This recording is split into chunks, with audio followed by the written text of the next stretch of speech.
सबको नमस्कार। अगर आज लव इंश्योरेंस कंपनी ने इतनी तरक्की की है तो उसका कारण सिर्फ हमारे भाई सूर्यन का दिमाग नहीं है, पर उसका दर्द भी है। एक झूठे प्रेम के कारण उसे जो दर्द सहना पड़ा था, उसी दर्द को आधार बनाकर उसने मानव संबंधों की बारीकियों को संभालने के लिए एक ऐप, हाँ, एक दोस्त को खोजा। लव इंश्योरेंस कंपनी आपका प्रेम से स्वागत करता है। नेक्स्ट। लव इंश्योरेंस कंपनी आपका प्रेम से स्वागत करती है। नेक्स्ट। लव इंश्योरेंस कंपनी आपका प्रेम से स्वागत करता है। Next.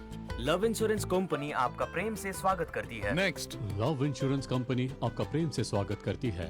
Next. Love insurance company आपका प्रेम Next. से। सर, मैंने अभी पूरा भी नहीं किया। नेक्स्ट। सूर्यन सर, एक आवाज की ही तो बात है, उसके लिए आप इतना क्यों परेशान हो रहे हैं? हे छी सुबु। सर, मेरा नाम HE